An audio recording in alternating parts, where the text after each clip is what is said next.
guys, it's round 100, and this time it's a movie review. It's the review of The Hobbit, An Unexpected Journey, which just came out in the cinemas. It's based on a book with the same name. It's a prequel to The Lord of the Rings. We are planning to split up the book into 3 movies, and the first one just came out.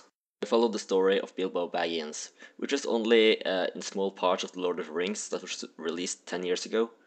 And one thing that is noted is that this is 60 years before The Lord of the Rings. So it's quite some time back, and we meet some old characters and some new ones. Most importantly, it follows Bilbo Baggins on his journey out of the Shire, out of his good life. It follows the great wizard Gandalf on a great journey, company of 13 dwarfs. Their quest is to take back the old dwarf kingdom Erebor. The movie is well presented, it has great effects.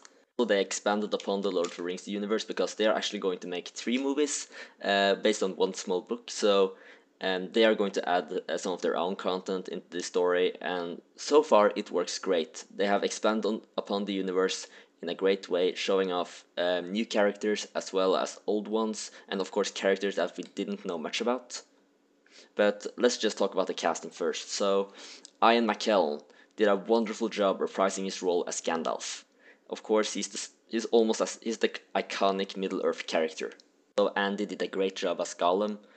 He had one of the best scenes in the entire movie. By the way, this is going to be a little spoiler of the movie. So if you haven't watched the movie yet and haven't read the books, then what the hell are you doing here? Martin Freeman, who was playing Bilbo, was actually the biggest surprise for me because he actually succeeded what I thought someone could do with a character as Bilbo.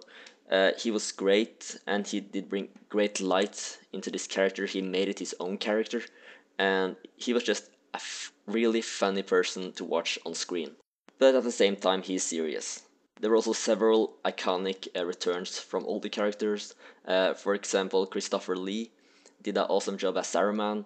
Elijah Wood, great job as Frodo Baggins. And of course we had Elrond return as well. So they have actually got quite a few characters from the older movies to return, and they all reprise their role in the same manner of fashion as they first did when they first entered the scene. So they did a wonderful job. The new casting crew, or the new cast, which included the dwarfs, were a lot of different kind of characters, but at the same time they had something in common. They were all really funny. They had all this sense of humor. They all knew each other, and they all made just a great company for Bilbo and Gandalf, and of course Thorin Oakenshield.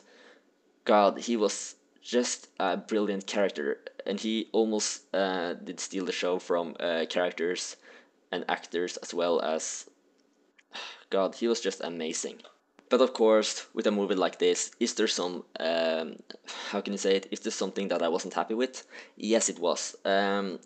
I think they overused the computer animation in this movie. I'm a really big fan of what they did with the old movies, having a lot, trying to make the set pieces themselves instead of animating it. Of course, this is 10 years after The Lord of the Rings was created, so I do recognize that I did use computer animation for most of the parts, and it looked good. But there were some places where, for example, you see gold coins running through the body of, or falling off the body of Smaug, which is the dragon of the story. It looked a little bit fake and just disappeared, but I guess it's okay, there are really small details and it's really hard to look.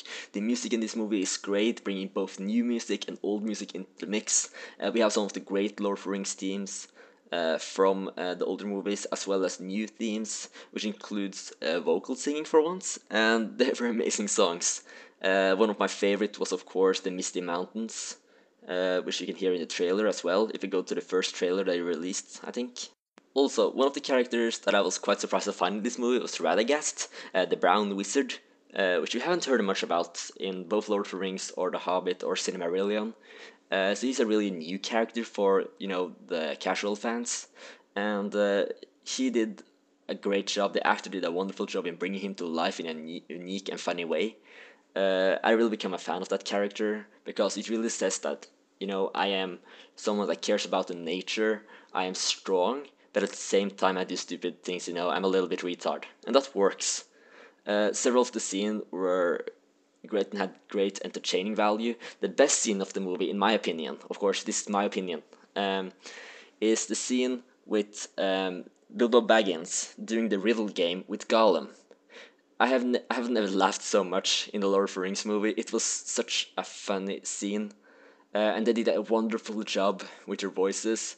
And this is where Andy, the actor of Gollum, did really shine, showing off some great facial expressions, as well as showing off, the great value which you'll find inside Gollum. But all in all, this movie was great. It was a great start for a new trilogy. The Lord of the Rings has succeeded, or The Hobbit, sorry, has succeeded in making a trip to Middle Earth well worth the money. And of course, Peter Jackson, of course, he did an amazing job on this movie. It is not the greatest movie set in the Middle Earth universe, but it's not the worst either. It's in the middle there, and it has such an epic sense of storytelling, narration, exploration. Yeah, you can add a lot of stuff into this movie. So yes, if you haven't watched the movie yet and are wondering if you should watch the movie, yes, you should do that. It's a great movie, and you will have such a great time watching it. That is why I'm giving this movie an 8 out of 10. Wonderful job with the new trilogy, and I can't wait to see the next part of this epic journey. So yeah, so that was my review of The Hobbit: An Unexpected Journey, which just came out. You should go watch it right now. See you guys later.